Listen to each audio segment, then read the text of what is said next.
The kitchen clock read 2:14 in the morning, and Margaret Holloway had not slept in 11 days. She sat at the same oak table where she had eaten breakfast every morning for 37 years, but nothing about the room felt familiar anymore. The overhead light cast everything in a flat, institutional yellow. Outside, the first hard freeze of an Illinois October pressed against the windows, and the neighborhood was completely silent, the way neighborhoods only go silent when the world has agreed without anyone saying so that something irreversible has happened. Arthur's chair sat across from her empty. Margaret did not look at it directly. She had learned in these 11 days since his heart stopped in the driveway with a snow shovel still in his hand that looking at empty chairs was not grief. It was punishment, and she had punished herself enough for one lifetime without adding new methods.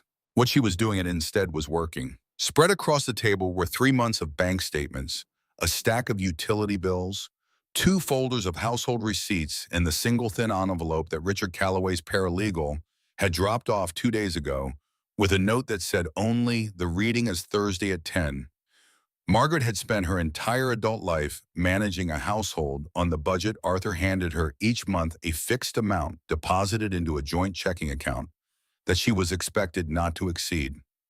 She had never been given access to his business accounts, his investment statements, or anything related to the independent auditing firm he had operated out of a rented office on Michigan Avenue for the past 22 years. Arthur had called this arrangement practical. He was the one who understood finance. She was the one who understood everything else. It had seemed reasonable for 4 decades. It no longer seemed reasonable. She had started with the household checking account, the one she actually knew, and worked her way outward through whatever paper trails she could find in the filing cabinet Arthur kept in the hallway closet. What she found was mostly ordinary: grocery receipts, property tax installments, the quarterly payment to their landscaper. But wedged between two folders near the back of the second drawer, she found something that made her stop. It was a single bank statement, not from their joint checking account, but from an institution she had never heard of, Northeastern Savings and Trust. The account number began with digits she did not recognize. The statement showed no deposits and no withdrawals, only a single line item repeated every month. Like a heartbeat, a service and maintenance fee of $12 debited on the 15th. She looked at the date the account had been opened, January of 2005. 18 years of $12 monthly fees for an account she had never been told existed. She did a calculation on the back of an envelope. $2,592 paid in perfect silence for reasons she could not yet name. She wrote the account number on a separate piece of paper and set it to the side. Then she kept reading. By the time the kitchen clock reached 3:40, she had found nothing else irregular. But that single account number sat at the edge of the table like a splinter she could not stop pressing with her thumb. Arthur had been a meticulous man. He did not pay $12 a month for 18 years by accident. He paid it because the account was worth protecting. And he had protected it so well that his wife of 40 years had never once suspected it was there. Margaret turned off the kitchen light and sat in the dark for a while. She was not crying, she was thinking. There was a difference, and she was grateful she still knew it. She had been a doctoral candidate in English literature at Northwestern University when she met Arthur Holloway at a faculty mixer in the fall of 1979. She was 28, finishing her dissertation on Virginia Woolf, and she had a quiet kind of confidence that came from years of reading closely and thinking carefully.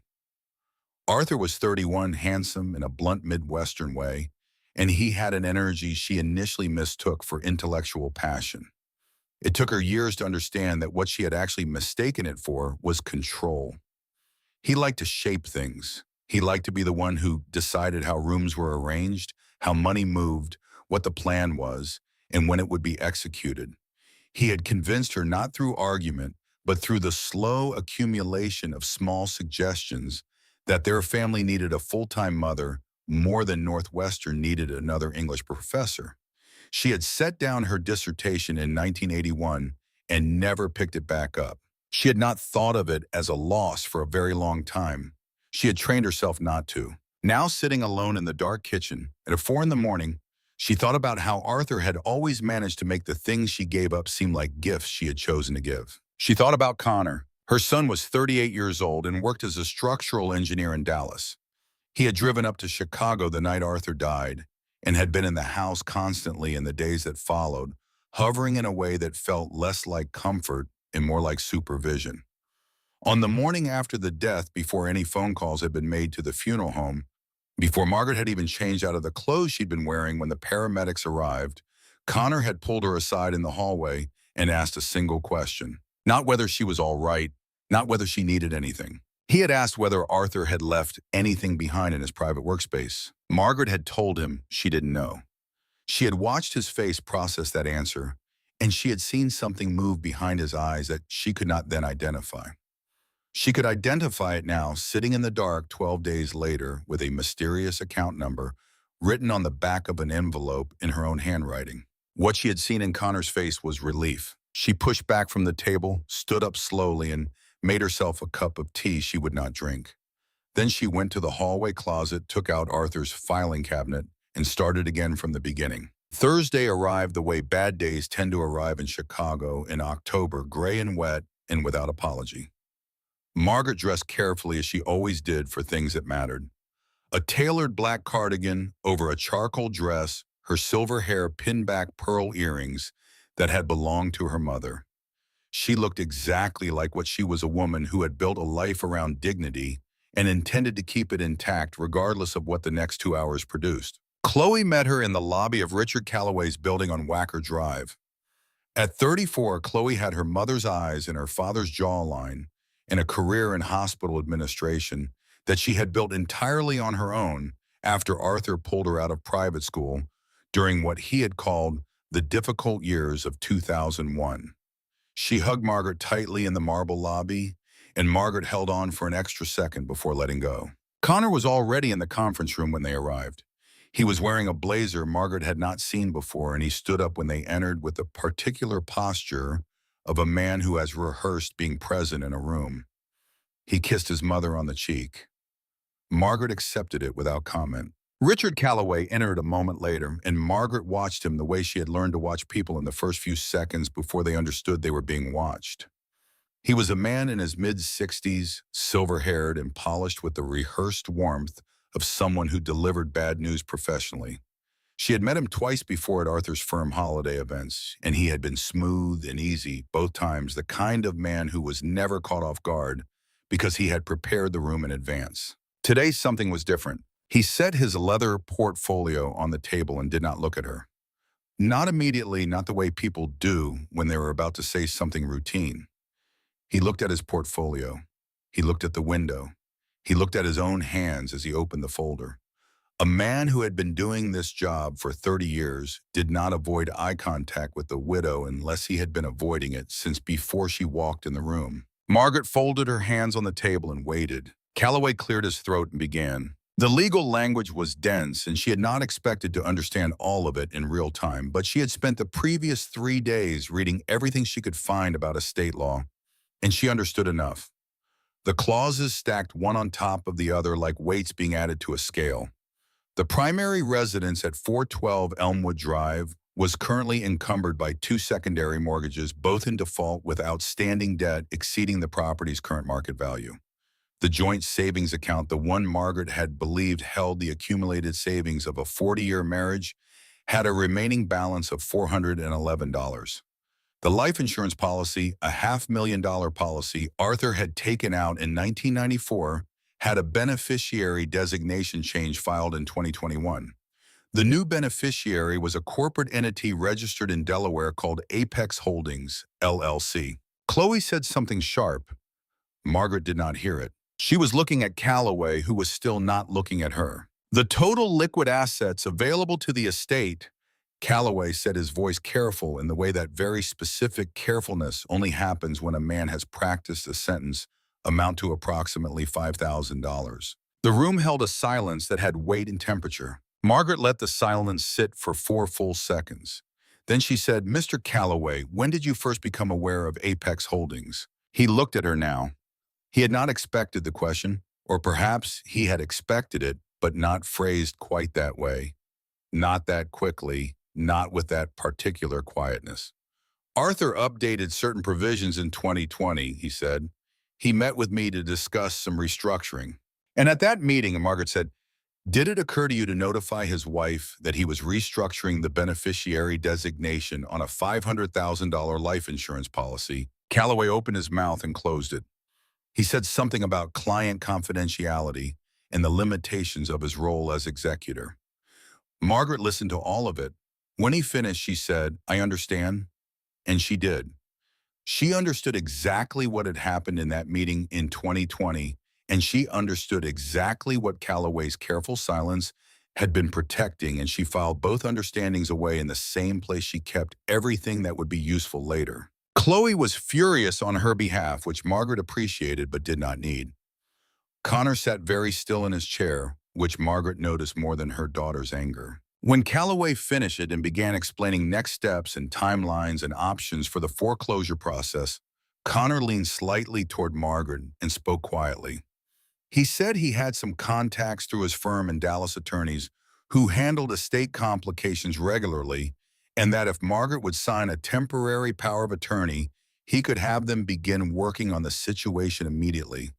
He said it would be faster and less painful than going through the court system alone. Margaret looked at the wall across from her for a moment.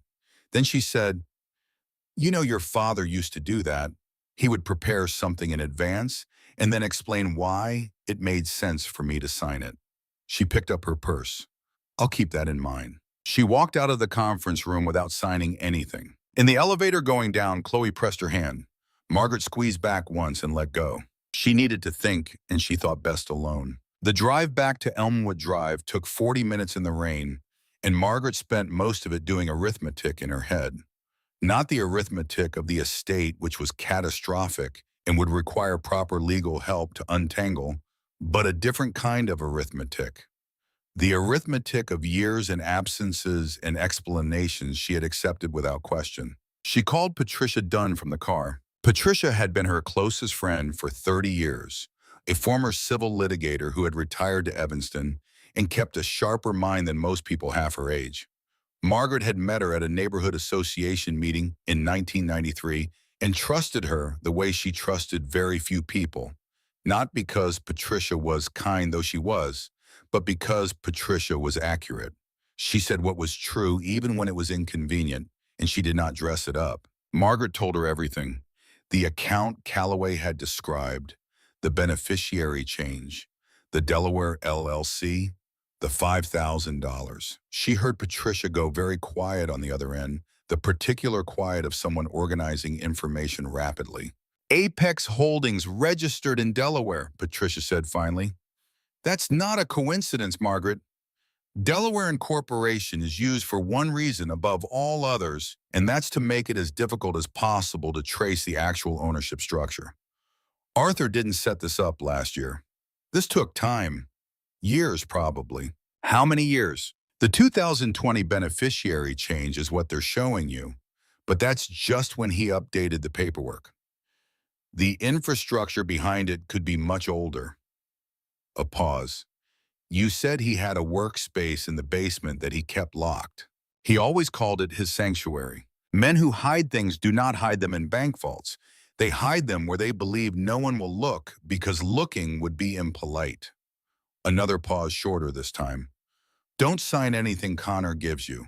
Not until you have your own attorney review it. I know. And Margaret. Patricia's voice changed register slightly. The basement. Before you do anything else. Go look at the basement. Margaret told her she would. Then she asked a question that had been sitting in the back of her throat since the elevator ride down from Calloway's office. Patricia, do you think Arthur was the only one who knew about this? Patricia did not answer immediately. What made you ask that? Connor asked me the morning after Arthur died whether Arthur had left anything behind in his workspace. Before the funeral home, before I'd made a single phone call. That was his first question. Patricia was quiet for a long moment. Go look at the basement, she said again. Margaret spent the rest of that day doing what she had been doing since Arthur died, moving through the house, with methodical intention, room by room, pulling open every drawer and cabinet and examining what was there. She worked from the top floor down, which meant she reached the basement, last in the early evening when the light outside was already gone, and the house had the specific silence of a place that used to have more people in it. She had been in Arthur's workshop perhaps a dozen times in 40 years, always briefly and always by invitation when he wanted to show her something he was building. The room smelled of sawdust and motor oil and the faint metallic tang of old tools. The pegboard on the wall held Arthur's collection of wrenches and screwdrivers and chisels. Each one hung on a hook with a painted outline behind it showing exactly where it belonged. Everything was labeled. Everything was in its place. The order of it used to comfort her. She had read it as evidence of a careful man. She understood now that it was something else entirely. It was the order of someone who needed to know exactly where everything was at all times, because exactly where everything was at all times was information that could not be shared. She found the heavy oak workbench along the far wall and began clearing it. She threw rust-pitted screwdrivers into a trash bag and dropped dried cans of wood stain into a box for disposal. When she dragged the cast iron vise from one end of the bench to the other, the metal edge caught the wood with a sharp crack, and a section of the thick oak planking buckled and tilted upward. She stopped. She looked at what had happened. The plank had not simply cracked. It had dislodged cleanly along a seam that was invisible when the plank was lying flat. She crouched down and looked at the edge. The wood there was smooth and slightly worn the way wood gets when it has been lifted and replaced many times over many years. She stood up. She went to the pegboard, took down the heaviest hammer she could find, and she wedged a flathead screwdriver under the loose plank and pried upward. The wood groaned. She applied more pressure. The plank came free in a split and a crack, and underneath it was a hollow space roughly the size of a shoebox cut directly into the body of the workbench. Inside the hollow was a fire-rated metal lockbox with a heavy combination padlock. Margaret looked at it for a moment. She did not feel frightened or even particularly surprised. She felt the specific clarity that comes when the last piece of a pattern falls into alignment. She had known without being able to name it since the morning after Arthur died, since Connor's first question in the hallway, that there was something here. Now here it was. She raised the hammer and brought it down on the padlock. The metal rang like a bell in the enclosed basement. She hit it again and again. She thought about the $12 monthly fee for 18 years. She thought about the private school tuition Chloe had lost in 2001 and the kitchen renovation that had been perpetually unaffordable. And every year she had clipped grocery coupons and stayed inside a budget that Arthur set. And she had never questioned because questioning it had always been made to feel unnecessary. She hit the padlock 4 more times. On the 6th blow, the locking mechanism gave and the latch sprang open. She lifted the lid. On top was a tight band of $100 bills, more cash than Margaret had seen in one place in many years. Beneath the cash was a small leather pouch, soft and worn, the kind of pouch that had been handled regularly for a long time. And beneath the pouch was a thick manila envelope sealed with a disc of dark red wax pressed flat and smooth in the center. She opened the leather pouch first.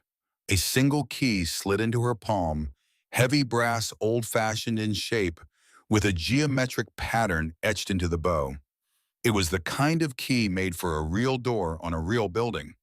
It was not a key to anything in this house. She set it on the workbench and broke the wax seal on the envelope. The documents inside were dense with legal language, but she had spent enough time reading contracts over the course of her marriage to find her footing in them quickly. It was a deed of trust accompanied by years of property tax receipts and utility statements, all of them neatly clipped and organized in chronological order, the way a meticulous man organizes things he intends to keep private for a very long time. The property address on the deed was 188 Blackwood Lane, Lake George, New York. Margaret had never been to Lake George. She and Arthur had vacationed in Florida when the children were young, and later in various places around the Midwest, and twice to visit Chloe during her college years. Arthur had occasionally gone to conferences in various cities and returned with the mild fatigue of a man who had worked hard and was glad to be home. He had never once mentioned Lake George. She looked at the purchase date on the deed. The property had been bought outright in full with cash in 2002. 2002 was the year after Arthur had come home from work one evening, looking hollowed out, and told her that his auditing firm was on the edge of insolvency, that they would have to pull Chloe out of private school, that the renovation they had been planning for years would need to be postponed indefinitely. Margaret had believed him. She had held him that night while he talked about the stress of it, and she had told him they would get through it, and she had meant it. And then she had gone to Chloe's school the following week and signed the withdrawal paperwork herself because Arthur said he couldn't bear to do it. In the year that he told her they were nearly bankrupt, he bought a house in the Adirondacks with cash. She kept reading. The entity that owned the property was called the Margaret A. Holloway Revocable Trust. She read that line 3 times before she allowed herself to understand it. Then she flipped to the signature page and found her own name written in cursive at the bottom, in handwriting that was close enough to hers that she would have accepted it without scrutiny if she had been handed this document in a different context. But she had not signed this document. The loops in the capital M were too tight. The H leaned slightly forward in a way hers never did. Arthur had watched her sign her name thousands of times over 4 decades, and he had replicated it well enough to pass a notary's review. He had used her name, her identity, her legal standing, and her forged signature to create a structure that did not appear anywhere in the household files she had been permitted to see. At the bottom of the envelope were 3 photographs, the old square kind with a white border, the kind people stopped taking once everything went digital. The first showed a cedar shingled house of considerable size perched above a lake surrounded by pine trees with large windows that would fill the interior with light. The second showed the inside, a vaulted ceiling and a stone fireplace, and a staircase made of pale wood. The third showed Arthur. He looked perhaps 10 years younger than the man she had buried. He was standing on a wide deck, tanned and relaxed in the posture of someone who was entirely at ease in the place he was standing. His arm was around the shoulders of a woman with long auburn hair who was leaning into him and holding a glass of wine and smiling at whoever was taking the picture. In the lower right corner of the photograph, slightly out of focus, was a child's stroller. Margaret stood in the basement of her house in the fluorescent light and looked at the stroller for a long time. She did not look at the woman. She did not look at Arthur's smile, which was a smile she recognized as genuine and which she had not seen on his face in Chicago for longer than she could accurately remember. She looked at the stroller, and she thought about the brass key sitting on the workbench beside her, and she thought about 188 Blackwood Lane Lake, George, New York, purchased in cash in 2002, held in a trust that bore her forged name. She picked up her phone and called Chloe. "Cancel the moving truck," she said when Chloe answered. Her voice came out steadier than she expected, smooth and level, as if she had rehearsed it, though she had not. "I'm not coming to stay with you." "Mom, what happened? Did something?" "I'm going to New York," Margaret said. "There's something there I need to see." She picked up the brass key from the workbench and dropped it into her purse. Then she went upstairs to pack a bag. She was pulling a sweater from the closet when her phone rang. It was Chloe calling back, but Margaret let it go to voicemail and reached instead for a second sweater, the heavier one because it would be cold in the mountains. She was folding it into her bag when the phone rang again, and this time it was a number she did not recognize with an Albany area code, which made no sense, and she stared at it until it stopped. Then a text arrived from Chloe. It said, "Mom, please call me. Connor just phoned me. He wanted to know if you found anything in Dad's workshop." Those were his exact words. Margaret read the message twice. She set the phone face down on the bed, finished packing the bag, and zipped it shut. The flight to Albany left at 7:15 the next morning. She booked it on her laptop at midnight using the household credit card, which still worked, which meant that whatever Arthur had done to their accounts had not yet reached everything. She set an alarm for 4:30 and laid down on top of the covers without undressing, and she did not sleep, but she rested, which was something. Outside the window, the October wind moved through the elm tree in the front yard, the one Arthur had planted the summer Chloe was born, and the branches knocked lightly against the glass in a rhythm that had been part of the sound of this house for 34 years. Margaret lay still and listened to it and thought about Lake George and thought about a brass key and a forged signature and a man who had organized his tools with such care that every absence had an outline painted around it. She thought about the stroller in the corner of the photograph. She did not sleep. The road into the Adirondacks does not announce itself. It simply begins somewhere north of Albany, where the interstate thins and the land rises and the trees press in from both sides until the sky overhead becomes a narrow corridor of gray October light. Margaret drove the rented sedan with both hands on the wheel and her eyes forward, and she did not think about where she was going in the way that people think about destinations. She thought about it the way a person thinks about a reckoning, something that has been coming for a long time and has simply now arrived at the door. She had been recalculating on the plane, not the estate figures, not the foreclosure timeline, but a different set of numbers entirely. The arithmetic of a marriage measured not in years, but in absences.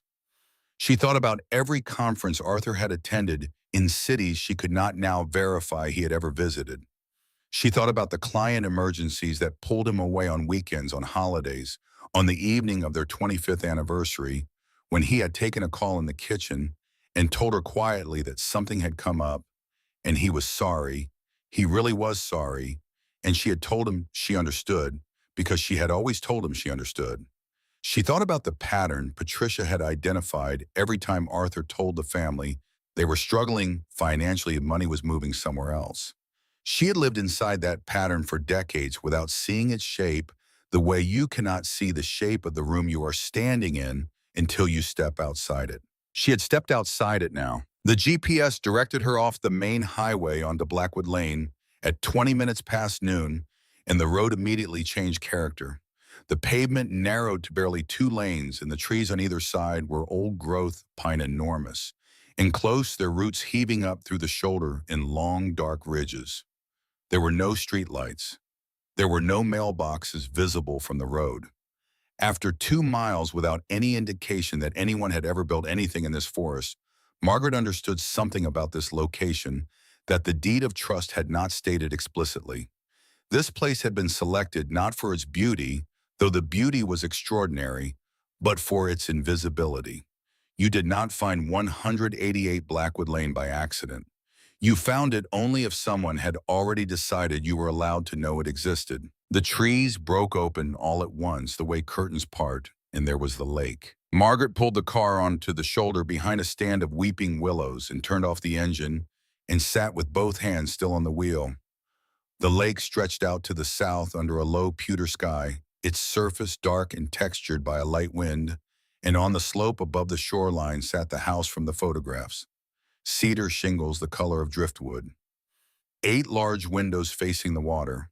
A wraparound deck with an outdoor stone fireplace. A private dock extending into the lake where a small sailboat was moored, its lines slack in the still air. And behind the main house, separated by perhaps 40 yards of manicured lawn, a second structure smaller, a guest cottage, or a studio with its lights on in the middle of the afternoon. A white Range Rover sat in the circular driveway. Someone was home. Margaret did not move. She sat in the rented sedan behind the willows and watched the house the way she had learned to watch things over a lifetime of paying careful attention to what other people overlooked. 15 minutes passed. Then the front door of the main house opened and a woman came out onto the deck. She was perhaps 55 or 56, auburn-haired, in the way the woman in the photograph had been auburn-haired, though the years had added some silver at the temples and the style was shorter now. She wore a cashmere pullover and carried a mug in both hands, and she stood at the deck railing, looking out at the lake with the ease of someone who had stood in that exact spot 10,000 times. She was not beautiful in any remarkable way. She was something more specific than beautiful. She was comfortable. She occupied the space around her without effort or apology, and Margaret understood, watching her from behind the willows, that this was a woman who had never once believed she did not belong exactly where she was standing. Then the front door opened again, and a boy came out. He was small, dark-haired, moving with the quick economy of a child who had somewhere specific to be. He ran to the woman and pressed himself against her side the way young children do, briefly and completely, and the woman put her free arm around him and bent to say something close to his ear. He pulled back and looked up at her, nodded once, and then ran off across the lawn toward the smaller cottage with his arms out slightly as though he might at any moment decide to fly. Margaret watched him go. He was 9 years old at most, probably 9 exactly given the timing of the photograph and the stroller that had been in the corner of it. He disappeared through the door of the cottage, and the woman on the deck watched him go with a particular expression that Margaret recognized not as love exactly, but as the specific, settled tenderness of someone who has organized their entire life around another person's well-being and has long since made peace with having done so. Margaret had worn that expression herself for 40 years. She knew it from the inside. She sat behind the willows for 2 more hours. At 20 minutes past 2 in the afternoon, the woman carried her empty mug inside, and 10 minutes after that, the Range Rover backed out of the driveway and headed down Blackwood Lane toward the main road. Margaret waited. She counted to 600 slowly, the way her mother had taught her to count when she was a child and needed to be certain of something before she acted. Then she got out of the car. The driveway was paved and silent under her shoes. She climbed the wide wooden steps to the front porch. The door was solid oak, custom-made with a brass handle that had been polished to a high shine relatively recently. She took the key from her purse, the heavy brass key from Arthur's lockbox, and she slid it into the deadbolt. It turned without resistance. The door swung open. She stepped inside and stood still, letting the house establish itself around her. The interior was warm and smelled of cedarwood and something baking, the kind of ambient warmth that comes from a house that is well built and well tended and has been genuinely lived in for a long time. The living room ceiling, vaulted 2 stories overhead. A sectional sofa in deep charcoal faced the windows, and beyond them, the lake. The stone fireplace from the photograph was exactly as she had imagined it, but larger, its mantel holding a row of photographs in silver frames. Margaret walked to the mantel and looked at the photographs. Arthur and the woman at what appeared to be a vineyard, both of them laughing at something outside the frame. Arthur and the boy in a canoe on the lake, the boy holding the paddle with intense and slightly wrong concentration. Arthur standing on the dock in summer, squinting into the sun, looking not like a man who was visiting, but like a man who had just finished mowing the lawn and had a few hours before dinner and intended to enjoy them. Margaret studied his face in each one. He looked younger than he had looked in Chicago for the last 15 years of his life. He looked as though the tension he had carried in his jaw and shoulders in their house, which she had attributed to professional stress, had simply been absent whenever he was here. She had never seen him look that way. Not once, not in 40 years. She moved through this kitchen without stopping, past the double oven and the marble countertops that Arthur had told her 3 separate times were beyond their budget, and she went upstairs. The home office was behind French doors at the end of the hall. She pushed them open and went directly to the desk, which was unlocked. She began pulling drawers. Utility bills addressed to Diane Harlow. Landscaping invoices addressed to Diane Harlow. Insurance documents, vehicle registrations, membership renewals, all of them in the name of Diane Harlow. But when she looked at the payment lines on each document, every account was debited from a corporate account belonging to Apex Holdings, LLC. In the bottom drawer beneath a ream of blank printer paper was a leather-bound ledger, its cover worn soft with handling. Margaret lifted it out and opened it on the desk. It was organized by year, beginning in 1999 and running through 2023. Each year contained columns for income transfers, disbursements, and what Arthur had labeled simply LG expenses, which she understood to mean Lake George. She did not read it column by column. She looked for the years she already knew and read outward from there. In 2001, the year Arthur told her the firm was failing, there was a single large entry in the disbursements column, the cash purchase of 188 Blackwood Lane. The source line read Apex Transfer Q3. In 2008, during the financial crisis that had prompted further household belt-tightening, there were 2 separate equity line entries for the Elmwood Drive property, both transferred immediately to Apex. She found her name on a line in 2018. Margaret A. Holloway Education Trust established $180,000 funded from Apex Reserve. She read that line again. Arthur had created an educational trust in her name, funded with money he had taken from their family, to pay for the schooling of a child she had not known existed. He had used her name for the same reason he had used it for the house and the revocable trust and everything else, because her legal identity was clean and unencumbered, because she had no business dealings and no public profile and no record of any financial irregularity, because in 40 years of marriage, she had been so thoroughly kept outside the architecture of their shared finances that her name was the safest place he had to hide things. She was not a wife, she was a shield. Margaret set the ledger down and looked out the office window at the lake. The sky had gone darker in the last hour, the pewter deepening toward the flat gray of early evening, and the water below reflected it perfectly. She could see the boy moving along the shoreline below the cottage, throwing something into the water, maybe rocks, and watching the ripples expand and flatten. She thought about what it meant that Arthur had funded that child's education in her name. She thought about it for a long time standing at the window. Then she heard the Range Rover on the driveway gravel below. She did not move away from the window. She did not rush to straighten anything or compose herself or prepare a version of this moment that would be easier than what it was. She closed the ledger, placed it back in the bottom drawer exactly as she had found it, and walked to the door of the office. She went down the stairs at a normal pace and reached the bottom of the staircase just as the front door opened. Diane Harlow came in with 3 shopping bags and a coffee carrier. She was talking before she was fully through the door, the habit of someone who expected to be heard by a specific person in a specific room. She said something about the Wi-Fi router, something half amused and half exasperated. The tone of a woman who has been having the same mild argument with the same person for years and does not mind. Then she turned and saw Margaret standing at the base of the stairs. The shopping bags hit the floor. The coffee carrier tipped, and 2 of the cups tore open on the hardwood, spreading a pool of iced coffee and ice across the expensive rug. Neither woman moved to address it. Diane Harlow stared at Margaret the way people stare at things that cannot be there. Her mouth opened and nothing came out.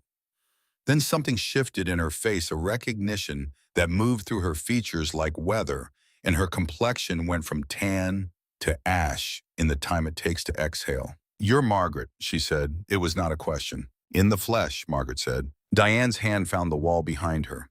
"How did you get in here?" "With a key." Margaret kept her voice at a conversational register. "The property is held in a trust that bears my name. The key was in my husband's workshop. It seemed reasonable to use it." Something shifted in Diane Harlow then, and it was not the collapse Margaret might have anticipated. The woman straightened. She let go of the wall. She was not going to make this easy, and Margaret found she respected that in a limited and complicated way. "Arthur bought this house," Diane said. "He built everything here. Whatever paperwork says your name, that was a legal arrangement he made for tax purposes. This house belongs to us," which is an interesting way to describe a property held in a trust you cannot legally access, Margaret said. "But I understand why you'd want to frame it that way." "You need to leave." Diane's voice had found its footing, now the specific authority of a woman defending her home.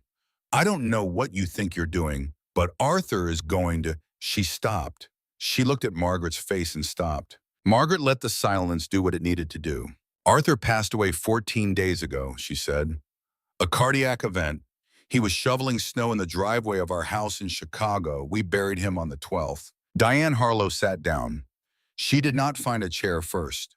She simply sat onto the edge of the rug at the base of the entryway among the spilled coffee and the scattered shopping bags, and she put both hands flat on the floor on either side of her, as though she needed to confirm that the floor was still there. The color had left her face entirely, and her eyes were moving in a rapid, unmoored way, looking for something to fix on. Margaret did not move to help her and did not move away. She waited. "That's not possible," Diane said very quietly. "He promised to file the divorce papers," Margaret said, not as an accusation. As a fact, she had already processed a detail she was simply accounting for. "He told you he was going back to Chicago to handle a business crisis and that when it was resolved, things would change." Diane looked up at her. The rawness in her face was not performance. "He said this time was different. He said he had been working toward it for years. He said by spring—" "He said that to me too," Margaret said. about different things over different years, but the structure was the same. That landed. Margaret watched it land. Diane was quiet for a long moment, and when she spoke again, the territory of the conversation had changed. You went through his papers. I found them. Margaret moved to the kitchen island and set the manila envelope on the marble surface. I need you to look at something. Diane got herself up from the floor slowly with dignity, the way women who have survived difficult things get up from floors. She crossed to the island and looked down at the deed of trust Margaret had slid out of the envelope. She read it. Margaret watched her read it, watched the precise moment she found the name at the top of the entity. Margaret A. Holloway Revocable Trust. And then Apex Holdings listed below it as a subsidiary with ownership flowing upward. He told me Apex was mine, Diane said. Her voice had gone very flat.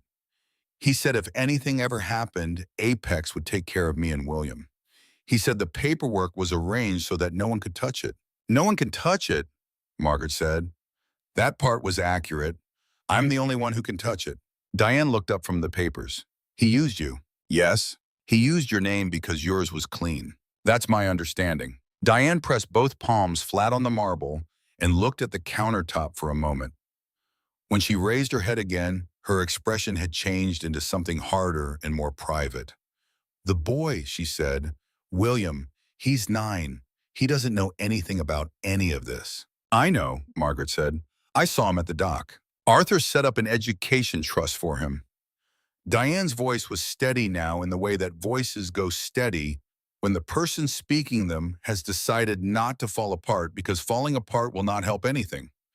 He said it was protected. He said William would always be taken care of regardless of what happened. It's in your name, Margaret said. Diane stared at her. What? The Education Trust. It was filed under Margaret A. Holloway.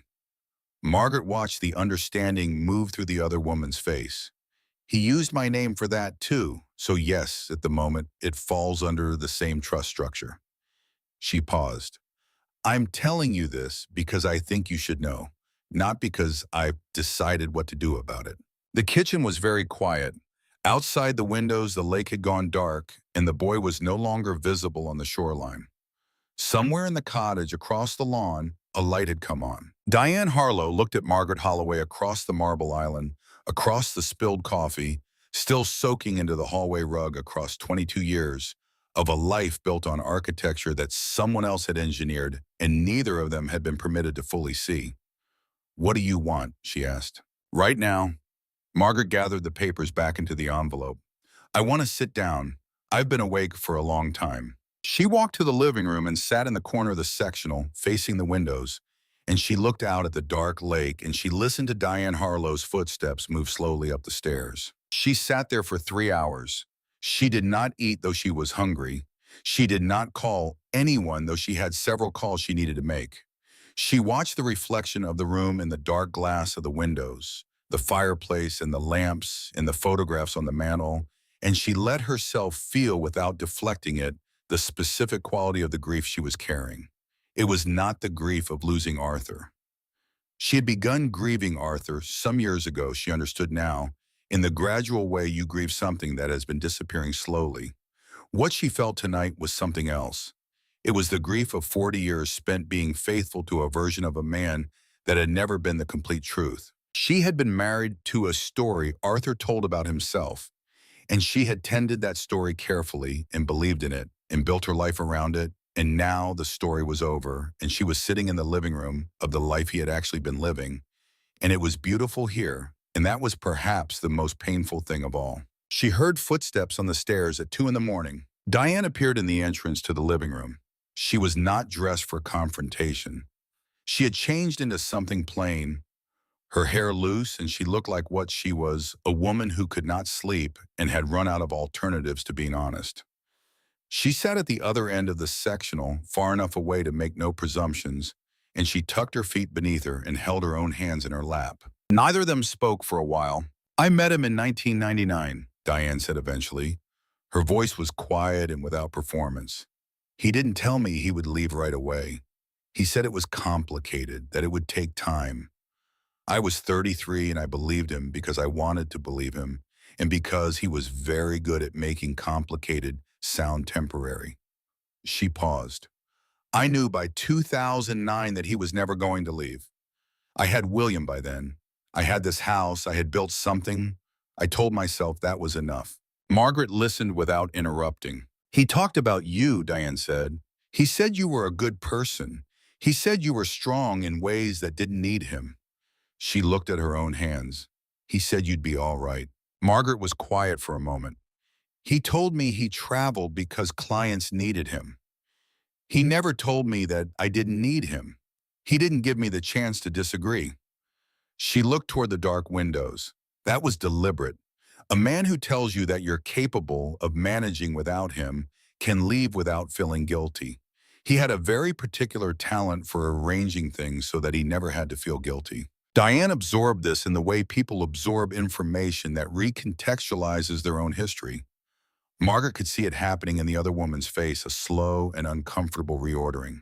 There's something I need to show you, Diane said finally. She left the room and came back with a small object that she set on the cushion between them. A USB drive, black plastic, unremarkable. He gave me this in August, 2 months before he died. He said if something happened, I should open it. He said I would know when. She looked at Margaret. I opened it after I got the news from his firm. I didn't understand what it meant. I haven't known what to do with it. Margaret picked up the drive and held it. He knew, Diane said, about his heart. He'd been to a doctor in Vermont, Burlington. He came back different, and he wouldn't tell me what they'd said, and about a week later he gave me this. Margaret turned the drive over in her hand. She went to the desk in the corner of the living room where a laptop sat open and she plugged the drive in. One file appeared, a video. She opened it. Arthur sat in the office chair 2 floors above them at the desk where Margaret had read the ledger in front of the camera of whatever device had recorded this. He was wearing a shirt she recognized from the back of his closet in Chicago, a blue flannel she had washed hundreds of times. He looked tired in a specific way that she understood now as the fatigue of someone who has received information that cannot be undone. He spoke for 11 minutes. Margaret sat on the edge of the sofa and watched him speak. He said he had been diagnosed with a structural defect in his mitral valve and had been advised to undergo open heart surgery. He said he had decided not to. He said he had his reasons, which he did not elaborate. He said that he had arranged things through Apex and the trust structures so that Diane and William would be provided for, that the Lake George property was theirs in all practical terms, even if the legal architecture was more complicated, that Connor understood the plan and would provide support to ensure the transition went smoothly. He said he believed Margaret would manage because Margaret had always managed because that was who Margaret was. He did not look at the camera when he said her name. He looked at a point just to the left of it, the smallest possible evasion, barely visible. He said at the end, after a pause long enough that Margaret thought the recording might be finished, I was not a good man, but I tried to be a good man to the people who deserved it from me. The recording ended. Margaret sat completely still. She had known in the abstract way that truth announces itself before the mind is ready to hold it, what the recording would tell her. She had known from the moment Diane had placed the drive between them that it would contain something that reorganized the last 14 days of her understanding. But knowing in the abstract and arriving at the specific are different experiences, and she allowed herself the full weight of the specific. Arthur had known he was going to die. He had refused the surgery that might have prevented it, and he had spent his remaining months arranging outcomes for the people he loved, and he had done so with the precision of a man who understood financial architecture in considerable detail, and he had placed her name on all of it, not because he was thinking of her, but because her name was clean and her name was useful, and he had decided without consulting her that she would manage. He had never in 40 years asked her what she wanted. He had simply arranged what he thought she needed and assumed that was the same thing. Margaret looked at Diane. Diane was watching her with an expression that was neither triumphant nor pitying, but simply present the expression of someone who has just watched another person receive difficult information and understands what that feels like. Connor, Margaret said, he was here 3 weeks before Arthur died. Diane nodded slowly. They were in the office 4 hours. I don't know what they discussed, but when Connor left, Arthur seemed settled, like something had been resolved. Margaret stood up from the sofa. She took the USB drive from the laptop and held it in her closed hand. Outside the office window, the lake was beginning to lighten at the edges as the Adirondack dawn assembled itself in gradations of gray and pale gold. She had a drive that documented Arthur's knowledge of his own death. She had a ledger that mapped every dollar. She had a trust in her name that Apex Holdings sat inside, and she had a son who had sat beside her in a lawyer's office, knowing all of it and said nothing. And she had an appointment to be at First North Eastern Bank in Lake George when it opened at 9 o'clock. Patricia had found the attorney's name the night before, Dr. Sandra Oaks Real Estate and Trust Law, an office 2 blocks from the waterfront. Margaret had texted the address to herself and set an alarm for 7:30. The alarm had not gone off yet, but Margaret was already awake, and she was already thinking, and she had not been uncertain since somewhere around 2:40 in the morning, when she watched Arthur look away from the camera and knew exactly what she was going to do. She looked at Diane across the room. "Get some sleep," she said. "We'll talk more in the morning. There are things you need to know, and I'd rather tell you once clearly than have you find out from someone else." Diane looked at her for a long moment. Something in her expression shifted, not gratitude exactly, but the recognition of a certain kind of person, someone who, when they say they will handle something, actually handles it. "All right," Diane said quietly. Margaret sat back down in the corner of the sectional facing the windows and watched the lake come slowly back into visibility as the sky lightened. The sailboat on the dock moved faintly in the early wind. Somewhere in the cottage across the lawn, William Harlow was sleeping, and he did not know that his father was dead, and he did not know that the education fund bearing a stranger's name was the thing that stood between him and an uncertain future. And he did not know that the stranger was sitting 40 yards away in the dark, deciding what to do about it. Margaret Holloway had been awake for most of 2 days.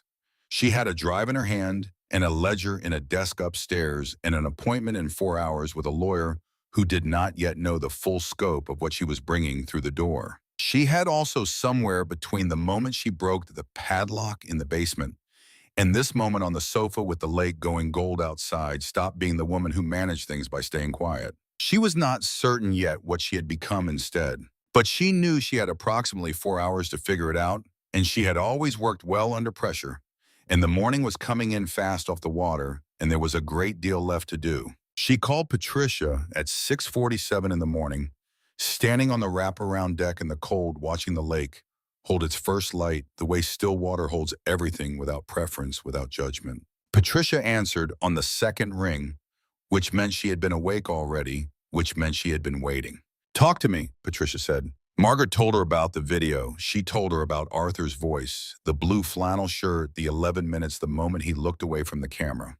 She told her about Connor being at the house 3 weeks before Arthur died, the hours in the office, the settled expression on Arthur's face afterward. She told her about the education trust in her name, the $180,000 designated for a child she had never met, funded from money taken from a life she had believed was shared.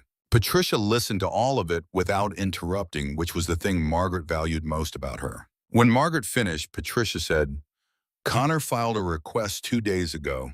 A Dallas attorney sent paperwork to First Northeastern Bank requesting emergency access to the Apex Holdings accounts. The request is sitting in their legal queue right now unprocessed." Margaret turned to look through the glass at the dark interior of the house. "How do you know that?" "Because I called the bank yesterday and asked to speak to someone in the trust and estates department and explained that I was consulting on behalf of the account holder." A brief pause. "I may have implied I was your attorney." "Are you?" "I'm retired, but I still know how to read a trust document, and I know what Sandra Oaks can do with one. She's expecting you at 8:30. Go earlier if you can." Margaret looked at her watch. "That gives me 45 minutes. Then stop standing on the deck and start driving." Margaret went inside. Diane's bedroom door was still closed. She wrote a short note on a piece of paper she found in the kitchen drawer and left it on the island. "I will be back this afternoon. Do not contact anyone until I return." She signed it with her first name only. Then she picked up her purse, made sure the USB drive and the envelope of documents were inside it, and left the house, quietly locking the deadbolt behind her. The drive into town took 12 minutes. The main street of Lake George in late October had the specific emptiness of a resort community after its season has ended. The storefronts half-shuttered, the sidewalks clean and wide, and unpeopled, the whole place existing in a kind of patient suspension, waiting for June to return. Sandra Oaks had an office above a marine supply store on the waterfront block, accessible by a wooden staircase on the outside of the building. Margaret climbed it at 8:15 and knocked. Sandra Oaks opened the door herself. She was 50 or 50, one compact and direct with short dark hair and reading glasses pushed up on her forehead, and the particular economy of movement that belongs to people who have spent decades not wasting anything. She looked at Margaret the way doctors look at patients when they have already reviewed the file, assessing but not unkind. "Come in," she said. "Patricia told me the broad strokes. I need the details." Margaret sat down across from her desk and laid everything out. The deed of trust, the forged signatures, the ledger, the Apex subsidiary structure, the USB drive, which she described but did not play. Sandra Oaks read the documents without commentary, moving through each page with the focused efficiency of someone who has spent a career translating complicated legal architecture into plain consequences. She made 3 handwritten notes on a yellow pad. Then she set the papers down and folded her hands. "The forgery is actually what makes your position cleanest," Sandra said. "A forged grantor signature on a revocable trust would normally invalidate the instrument. But in this case, Arthur wasn't acting as grantor in bad faith against you. He was acting as your agent, using your identity to create a structure he controlled. The courts have consistently held in situations like this that the named grantor, which is you, retains full legal authority over the trust, and that any proxy action taken without explicit authorization is void upon the proxy's death." Margaret followed this without difficulty. She had read enough in the past 2 weeks to understand the framework. "What it means practically," Sandra continued, "is that the moment Arthur died, every action he had taken on behalf of the trust as an unauthorized agent became legally his estate's liability, not yours. And since the estate is insolvent, those liabilities go nowhere. What remains is the trust itself and its assets fully under your authority as the sole living grantor and trustee." She paused. "Apex Holdings, as a wholly owned subsidiary of the trust, falls under the same authority. Any request for account access from a third party, including your son's attorneys in Dallas, has no legal standing." "How quickly can we get to the bank?" Margaret asked. Sandra Oaks picked up her coat from the back of her chair. "I drove past it on my way in this morning. It opens at 9. They arrived at First Northeastern Bank at 8:58 and waited on the sidewalk until the branch manager unlocked the front door. His name was Thomas Merritt, a man in his early 60s with the careful manner of someone who manages other people's money and has learned to be neutral about all of it. He recognized Sandra Oaks with a nod that suggested some prior professional acquaintance, and he looked at Margaret with the politely guarded attention of a man who does not yet know what kind of morning this is going to be. "I'm Margaret Holloway," she said. "I'm here to assume direct control of the accounts held by the Margaret A. Holloway Revocable Trust and its subsidiary Apex Holdings, LLC.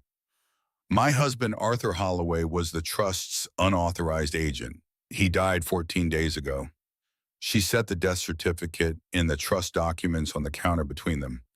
"I understand there is a pending request for account access from a third party. I need that request denied and all secondary access suspended immediately." Merritt looked at the documents. He looked at Sandra. He said he would need to contact the bank's legal department before taking any action on existing access requests, which Margaret had expected, and Sandra produced her business card and indicated she was available to speak with legal counsel directly, which Merritt had perhaps not expected. The conversation that followed lasted 52 minutes. Margaret sat in one of the chairs along the wall and did not check her phone and did not look at her watch. She sat with her hands in her lap and listened to the ambient sounds of the bank opening around her, a teller counting a drawer, a phone ringing somewhere in the back, the particular low hum of an institution going about its business, and she thought about nothing specific. She had learned somewhere in the last 2 weeks that there were moments that required action and moments that required stillness, and she had gotten better at knowing which was which. Merritt came back at 10:12 with a different expression. The legal department has reviewed the trust instrument in the supporting documentation, he said. He had the tone of someone who has just received instructions that changed the nature of the situation he thought he was managing. You have full authority over all accounts. I've suspended secondary access as requested. He set a printed statement on the table in front of her. Your liquid holdings as of this morning. Margaret read the statement. The primary checking account held $1.4 million. The managed investment portfolio held $3.2 million. The education trust for William Arthur Harlow held $180,000 listed separately, but flagged as a trust subsidiary. She looked at the total at the bottom of the page and allowed herself briefly and without expression to register the full scope of what Arthur had built and hidden and arranged and believed she would never find. This account, she said, indicating the education trust line, freeze it. Don't close it. Just freeze all activity until further notice. Merritt made a note, of course. Margaret folded the statement and placed it in her purse. She stood and put on her coat. She was buttoning it when Merritt cleared his throat with the specific diffidence of someone who has something to say and isn't certain whether to say it. Mrs. Walsh, he said, your husband came into this branch every month for 15 years. He was very consistent. He paused. He always brought flowers, left them on the table while we worked. Yellow ones, the small kind. Margaret's hand stopped on the last button. Do you know what kind they were? She asked. My wife grows them, Merritt said. I believe they're called button chrysanthemums. The wild variety, gold-colored. Margaret finished buttoning her coat.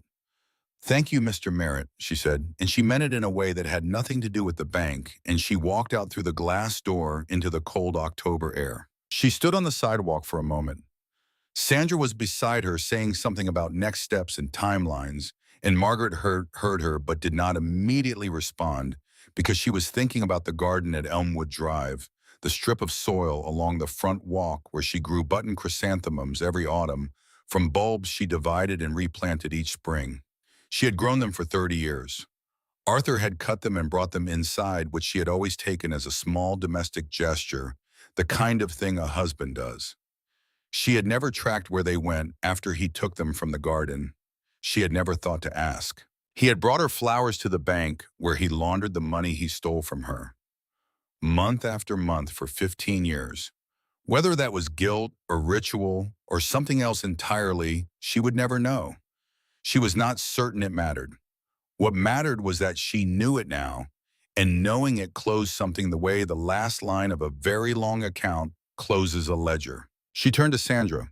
What do I need to do today specifically to ensure nothing moves before I get proper counsel in Chicago? Sandra outlined 3 things. Margaret committed them to memory, thanked her, and said she would be in touch before end of week. Then she went back to her car. She was 20 minutes from the house when her phone rang. It was a number she did not recognize with a 214 area code. Dallas, she let it ring. 30 seconds later, a text arrived from Connor. Mom, I'm in Albany. I drove up last night. I need to talk to you, please. She read it once and set the phone on the passenger seat. When she pulled into the driveway at 188 Blackwood Lane, Diane's Range Rover was there, but a second car was not. She went inside. Diane was in the kitchen dressed with coffee made, and she looked as though she had not slept, but had arrived at some resolution in the hours since Margaret left that made the sleeplessness worth it. I've been thinking, Diane said, about what you said last night, about him using both of us. She held her mug in both hands. I spent 22 years telling myself it was different for me, that I was different from the arrangement in Chicago. That's a very comfortable story to tell yourself when you live in a house like this. She looked toward the windows. The video changes that. He was arranging outcomes. For all of us. None of us were deciding anything. No, Margaret agreed. We weren't. What happens to me? The question was direct and without self-pity. Practically. What happens to William and me? Margaret sat down across from her. I don't know yet. I need to work through the full legal picture with counsel in Chicago. But I want to tell you something clearly, So you're not waiting on an uncertainty for longer than necessary. She looked at Diane steadily. The education trust for William. I've frozen it, not closed it. I haven't decided what to do with it yet. But I want you to know that your son's situation is not something I'm treating as collateral damage. Diane looked at her across the table for a long moment. Why? Because he's 9, Margaret said, and because I can. Neither of them said anything for a while. Outside, a car turned onto the driveway, and Margaret recognized from the sound of it that it was not Diane's Range Rover. She heard the engine cut and a car door close and then footsteps on the porch stairs and then the knock. She went to the door and opened it. Connor was standing on the porch in a jacket he had clearly been wearing since the previous day, with the look of a man who had driven through the night on an impulse and arrived at the destination before he had fully worked out what to say. He was 38 years old, and he looked in this moment considerably younger. He looked like a boy who had made a decision he understood was wrong and had spent a great deal of time since then learning to live inside it. "Mom," he said. Margaret stepped forward and let him in. She did not offer him coffee. She stood in the middle of the living room and waited. Connor came inside and saw Diane at the kitchen table and stopped. He had not expected that. He regrouped quickly the way engineers regroup when load calculations produce unexpected results, and he turned back to his mother. "I need to explain," he said. "All right," Margaret said, "explain." He told her that Arthur had come to Dallas 8 months ago before the Burlington diagnosis. Though Connor had not known about Burlington at the time, Arthur had told him the broad outline, the Lake George property, the trust structure, Diane and William the Apex arrangement. He had told Connor that when the time came, Connor's role would be to ensure the transition of account access was smooth, to act as a liaison between the legal structures Arthur had built and the reality of what came after. Arthur had told him it was a matter of protecting the family, the whole family, and that Margaret would be taken care of, and that the most important thing was that William's future was secured. "He told you your mother would lose her home," Diane said from the kitchen table. Her voice was flat and factual. Connor looked at her. He said she would be protected through other means. He said the trust structure would ensure— "Connor," Margaret's voice was quiet and final, "you sat in Richard Calloway's office. You watched that man tell me I had $5,000 and 30 days before the bank took my house. You were sitting 2 feet from me." She let that settle. "You didn't say anything." Connor opened his mouth and closed it. The rehearsed version of this conversation, whatever it had been, was gone. What was left was the unrehearsed version, which was simply a son who had chosen his father's plan over his mother's well-being and had been living in the gap between those two things ever since. "He said you were strong," Connor said, and even as he said it, he seemed to understand how it sounded. "He said that to everyone," Margaret replied. "It was a very efficient excuse. It meant he never had to ask." "I'm sorry." The words came out without any of the structure around them that words need to sound sufficient. They were just the words, unadorned, offered into a room that had already heard too many insufficient things. Margaret looked at her son for a long moment. She thought about the morning after Arthur died, Connor in the hallway asking about the workshop before she had changed her clothes. She thought about the power of attorney document he had brought to Elmwood Drive. She thought about the years of this family's life that had been shaped without any of them fully understanding it by the decisions of one man who had believed he was the only one capable of making them. "I'm not going to involve attorneys in what you did," she said. "Not because I think it was acceptable, but because your sister has already lost her father and I won't take her brother from her as well." She paused. "But you need to understand something. The request your Dallas attorneys filed with the bank this morning was denied. Whatever Arthur promised you in terms of access to Apex, that is finished. You will receive nothing from this estate, not because I'm punishing you, but because you assisted in concealing fraud and you are not entitled to profit from that." Connor sat down in the nearest chair. Not because he was invited to, but because his legs had made the decision. "Your father told you that I would manage," Margaret said. "He told Diane the same thing about himself. He told William through the education trust that he would always be taken care of. He had a version of the future for everyone, and he built it in secret, and he assumed no one would ever need to look at the seams." She picked up her purse from the chair where she'd left it. The seams are visible now. I'm going to spend the next several months doing what I always did, which is making the practical reality of this family function, except this time I will be doing it with full information and legal authority, which is an improvement. She looked at Connor steadily. Go home. Call your sister. Tell her the truth, all of it, before she hears it from me. That's the thing you can do right now that would actually help. Connor sat in the chair and looked at his hands. He looked like his father in the facial structure, but he had none of his father's facility for forward motion under pressure. He simply sat. Margaret left him there. She walked through the kitchen past Diane, who was watching with the expression of a woman absorbing a lesson she had not expected to receive today, and she went out the back door and down the slope to the dock. The sailboat moved in the light chop, and the lines tapped against the mast in a small, steady rhythm. The lake was enormous and gray and indifferent and very beautiful. She stood at the end of the dock for a long time. She was not certain what she felt. She had been not certain for several days, and she had stopped expecting certainty to arrive on a schedule.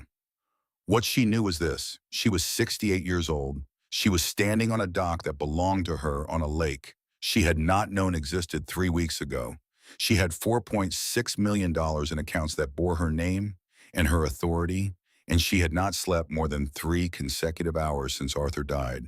And the sky above the Adirondacks was the precise color of grief that has moved past its acute phase into something older and more permanent, not healed but incorporated, carried. She stayed on the dock until she heard a car start in the driveway above the house. Connor leaving. She waited until the sound was gone, then went back inside. Diane was standing at the kitchen window watching the road. He looked like him, she said quietly, the way he sat in that chair. Yes, Margaret said, he does. 2 days later, Diane took William and drove north toward Vermont. She did not ask for anything before she went. She came to Margaret in the living room on the morning of the second day and stood in the doorway and said, I don't know if there's a version of this where I could have done differently. I've been trying to decide that for 2 days, and I don't have an answer yet. She paused. But I think you're the most clear-headed person I've ever watched handle something like this. I don't mean that as a compliment exactly. I mean it as an observation. Margaret looked at her. Where will you go? I have a sister in Burlington. We haven't spoken in 5 years. She'll let us stay. Good, Margaret said.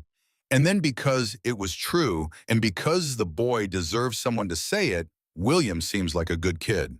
Diane's expression shifted in a way that was too complicated to name. He is, she said. He's the best thing. She picked up the bag she'd set by the door. I hope the lawyers don't take too long. I hope you can start living your own life soon. I already am, Margaret said. She watched the Range Rover go down the driveway and disappear into the pines, and then she was alone in the house for the first time, and she stood in the middle of the living room and listened to the silence of it, which was not uncomfortable. It was simply quiet. After 11 days in Chicago of a silence that felt like accusation, this silence felt like something she was permitted. The following weeks were dense with legal process. Margaret flew back to Chicago, retained an estate attorney of her own, and began the methodical work of untangling Arthur's architecture from the inside. A forensic accountant worked through the Apex ledger and identified the full scope of the transfers over 24 years. The total was considerably more than the bank statement had shown, because Arthur had been systematic and patient in a way that required systematic and patient unraveling.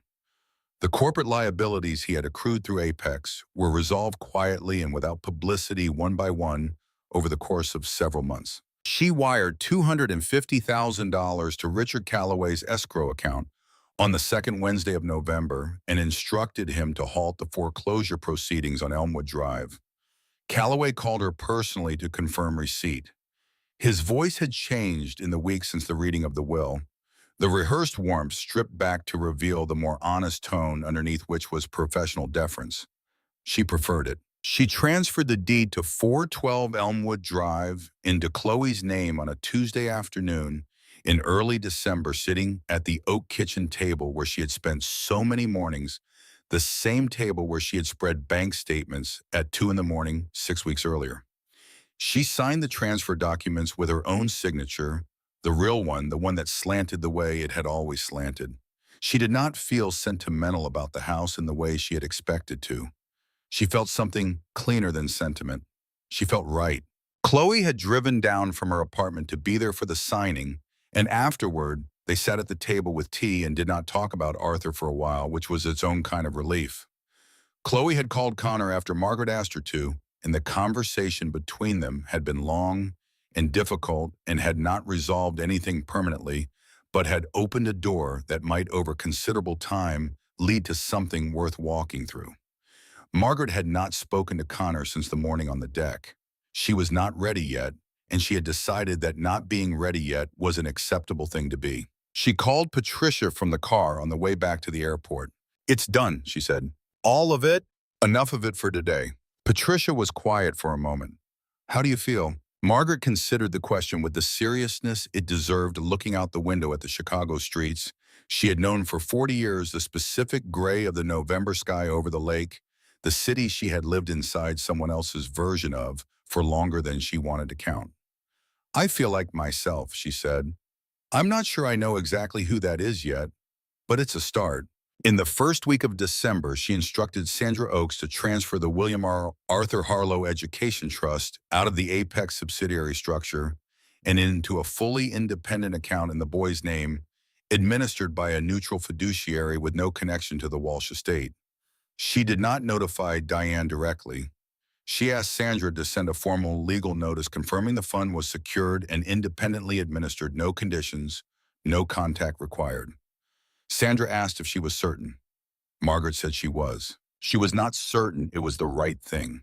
She was certain it was the thing she could do and still recognize herself afterward, and that was the only test she had left that meant anything. She flew back to Lake George in the second week of December when the town was quiet in the particular way of places that go genuinely quiet in winter, rather than simply less busy. The house on Blackwood Lane was exactly as she had left it. She opened the windows to let the cold air through, carried Diane's remaining personal items to the garage for donation, and began the process of making the house into something that had not been built on the careful concealment of someone else's life. She hired contractors to repaint the interior a different color in every room. She had the master bedroom furniture removed and replaced. She kept the stone fireplace in the vaulted ceiling and the windows facing the lake, because those were the bones of the place, and she had nothing against the bones. She ordered a new sofa in a color she chose herself, a deep blue-green, that reminded her of the lake in summer, and she arranged it facing the water the way the old one had been arranged, but slightly different, slightly her own. She found a nursery in Glens Falls that sold perennial bulbs for autumn planting, and she bought 3 dozen button chrysanthemums in gold, the wild variety, and she planted them herself along the southern edge of the deck where they would get the afternoon light. She was on her knees in the cold dirt pressing bulbs into the prepared soil when she understood something that she had been approaching for weeks without quite arriving at. She was not planting these flowers to reclaim something Arthur had taken. She was planting them because she liked them, because she had always liked them, because they were hers in a way that had nothing to do with him at all. The connection to Arthur was the thing that was going to fade. The flowers would remain. Patricia came for Thanksgiving, driving up from Evanston in a car loaded with enough food for people who intended to take the holiday seriously. They ate at the table in the kitchen with the new chairs Margaret had picked out, and they drank wine Margaret had chosen from a winery she had found by driving along the lake road one afternoon, until she saw a sign that looked interesting, and they talked about everything except Arthur for 3 hours, and then they talked about Arthur for 1 hour, and then they talked about everything else again. "Do you miss him?" Patricia asked somewhere in the second hour of wine. Margaret thought about it honestly. "I miss the version of him I believed in," she said. "I don't know if that's the same as missing him." "No," Patricia said. "It isn't, but it's allowed." The morning after Thanksgiving, Margaret woke before dawn and made coffee and carried it to the desk in the office on the second floor, the same desk where she had read the ledger, and she opened her laptop. She had been in correspondence for 3 weeks with a professor in Northwestern's English department who ran a program for returning scholars, people who had interrupted advanced degrees for reasons the department now understood were often not entirely voluntary. The program offered a formal affiliation access to library resources and an annual colloquium at which affiliated scholars could present work in progress. She had told no one about this except Patricia. She opened the email thread and read back through it from the beginning.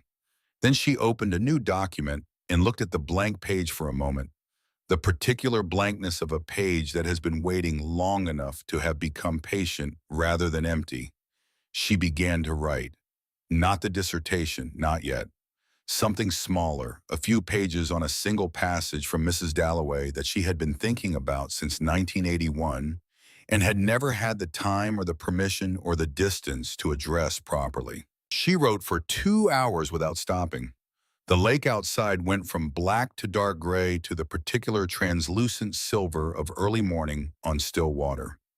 The words came in the way that words come when the mind has been holding them at a distance for longer than it should have quickly, and with a clarity that surprised her not because she had forgotten how to do this, but because she had not known until this morning that she still could. She stopped when she heard Patricia moving in the kitchen below.